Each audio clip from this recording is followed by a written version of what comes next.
A woman collapsed in the middle of a grocery store. Face down, not moving, 30 people saw it happen. 30 people stood there, staring, phones out, recording, doing nothing except one. Tom Hanks ran toward her while everyone else backed away. But here's the thing. When the paramedics arrived and asked what happened, the woman said 4 words that made Tom's blood run cold. 4 words that would send him on a mission that lasted 6 months and changed 2 lives forever. You need to watch this entire video because what this woman was hiding will break you. Subscribe right now, I'm not kidding, this one changes everything. February 8, 2017, Whole Foods, Santa Monica, California, 3:15 p.m. Tom Hanks was doing something normal, grocery shopping, just a regular guy buying vegetables and pretending nobody recognized him. He had a basket. He was checking avocados, squeezing them gently like everyone does, trying to find the perfect one. It was a Tuesday afternoon. The store was moderately busy. Moms with kids, elderly couples, business people grabbing lunch. That's when he heard it. A crash, then a gasp, then screaming. Tom looked up. A woman had collapsed. Not stumbled, not tripped, collapsed, like someone had flipped a switch and turned her off. She went down face first, hard. Her shopping basket flew out of her hands. Oranges rolled across the floor. A jar of something shattered. She wasn't moving. For a moment, everything stopped. 30 people froze. 30 people stared at this woman lying face down on the floor. And then something happened that made Tom sick. People started pulling out their phones. Not to call 911, to record. And they were recording a woman who might be dying, for content, for likes, for something to post later. Nobody moved to help. Tom dropped his basket and ran. He reached her in seconds, knelt down. His knees hit the cold floor hard, but he didn't care. He checked her pulse. Still there. Weak, but there. She was breathing, shallow, but breathing. "Ma'am, can you hear me, ma'am?" No response. He looked up at the crowd, 30 faces staring at him, half of them still recording. "Someone call 911, now! Put the damn phones down and call for help." A teenager finally lowered his phone and actually dialed. Finally. Someone acting like a human being. Tom turned the woman over. Gently, carefully, supporting her head like she was made of glass. She was maybe 45, thin, too thin, not fitness thin, starvation thin. Her cheekbones were too sharp. Open. What? Where? You collapsed open. What? Where? You collapsed. You're in a grocery store. Help is coming. Just stay still. No. She tried to sit up, panic in her eyes. No, I can't be here. I have to go. I have to. She tried to stand. Her legs buckled immediately. She would have hit the floor again if Tom hadn't caught her.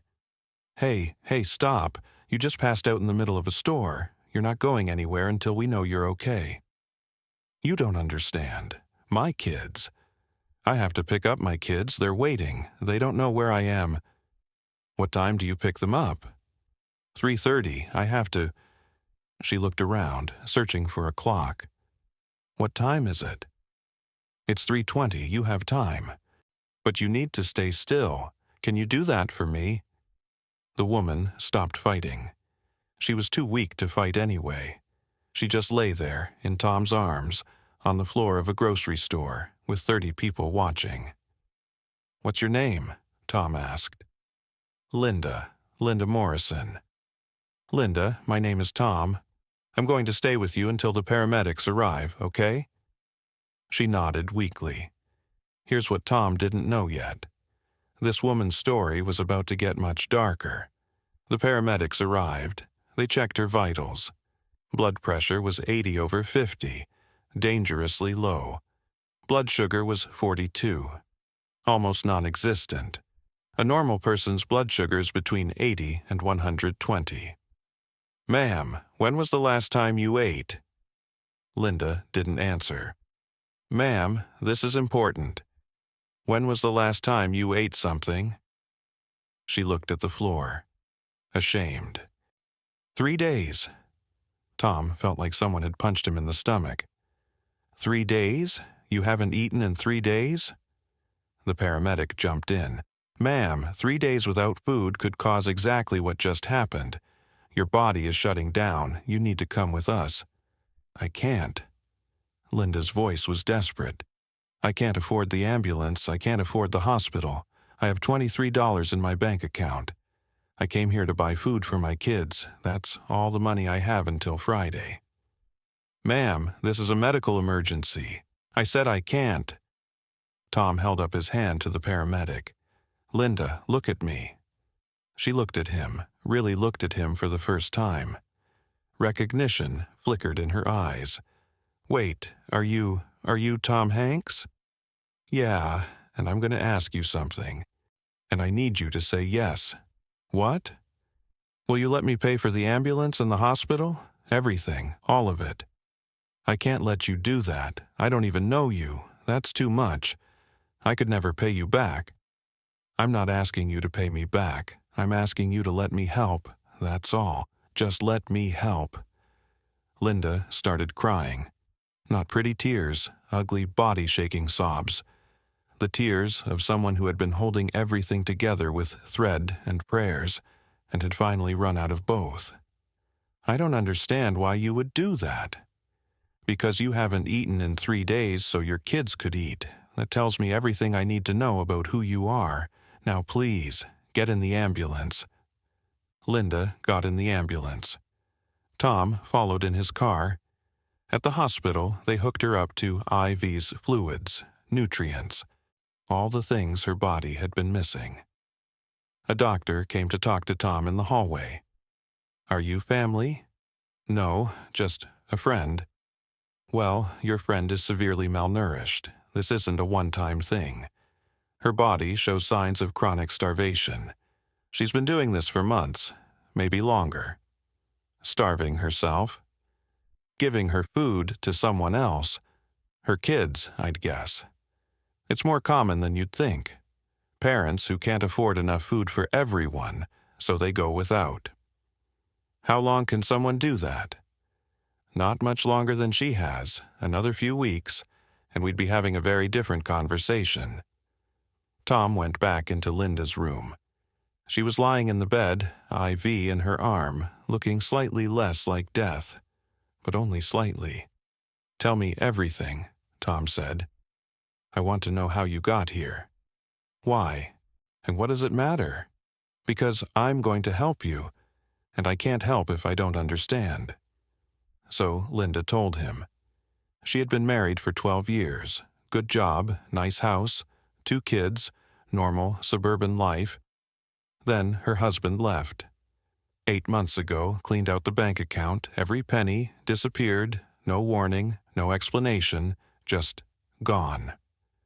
Linda was left with 2 kids, a mortgage she couldn't pay, and a part-time job at a gas station that paid $11 an hour. She sold the house, moved into a small apartment, cut every expense she could, but it still wasn't enough. The child support never comes, Linda said. He's supposed to pay $1,200 a month. I've seen maybe $400 total in 8 months. I've called lawyers. They say I need money to sue him for the money he owes me. It's a joke. And the whole system is a joke. So you started skipping meals. At first it was just lunch. I told myself I was dieting. Then it was lunch and breakfast. Then whole days. My kids never knew. I made sure they ate. Every meal, good food too, vegetables, protein, everything they needed. While you ate nothing. While I ate nothing? Linda laughed bitterly. Mother of the Year, right? No. That's exactly what a Mother of the Year does. She sacrifices everything for her kids. The problem isn't you. The problem is a world that makes mothers choose between feeding themselves and feeding their children. Tom sat down beside her bed. Linda, how old are your kids? Emma is 9, Jake is 7. And where are they right now? School. I was supposed to pick them up at 3:30. She looked at the clock. Panic flooded her face. Oh, God. It's almost 4. They're waiting. They're scared. They don't know where I am. Oh, God, I'm such a failure. Stop. Give me the school's name. I'll handle it. You can't just watch me. Tom made calls. He got his assistant on the phone, explained the situation. The assistant went to the school, explained that there was a family emergency, picked up Emma and Jake, and took them to Tom's house. His wife Rita made them dinner. Mac and cheese, their favorite, according to Linda. Tom came back to the hospital room.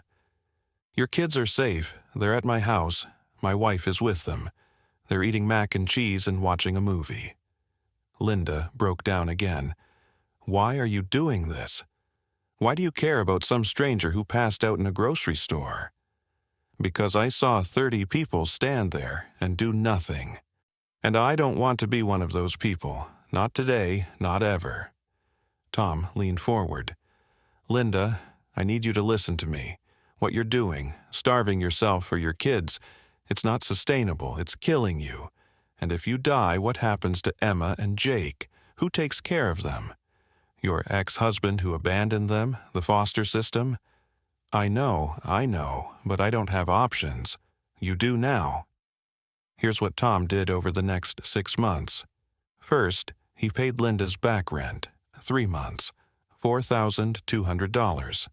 She was 2 weeks from being evicted. Second, he paid her utility bills, electric, gas, water. The electricity was 2 days from being shut off. They would have been sitting in the dark. Third, he got her into a job training program, a real one, medical billing and coding, 6 months of classes, then job placement assistance, all paid for. Fourth, he set up a grocery account at a local supermarket. Unlimited groceries for 1 year, real food, good food, for Linda and the kids.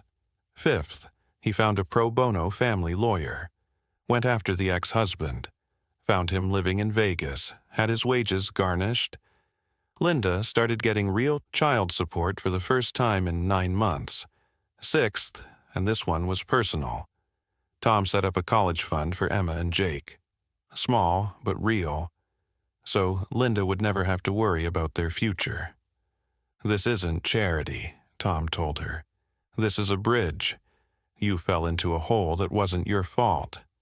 I'm giving you a ladder to climb out. The climbing part is on you.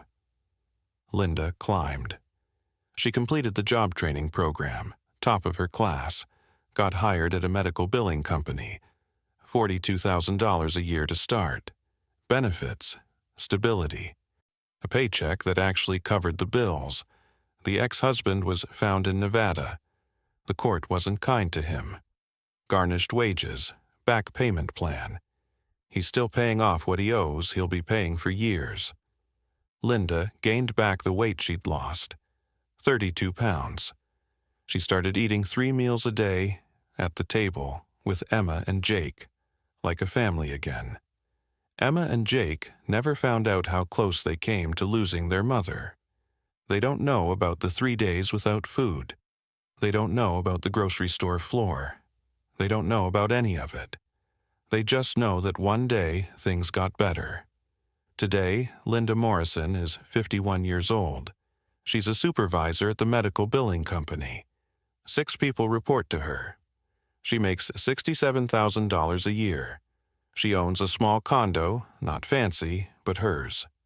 Every February 8th, I says, still eating, still here, still says, still eating, still here, still grateful. Thank you for running when everyone else stood still. And Tom writes back every year, still proud of you. Keep eating, keep fighting, keep being the mom those kids deserve. That's the story. 30 people watched a woman collapse. 29 pulled out their phones. 1 ran to help. That one was Tom Hanks. Here's what I need you to understand. There are Lindas everywhere. In your grocery store, at your kids' school, in the cubicle next to yours. People who are starving, not just for food, but for help, for hope, for someone to see them. You probably won't see Tom Hanks in that grocery store, but you can be Tom Hanks. You can be the one who runs when everyone else stands still. That's the point. That's always been the point.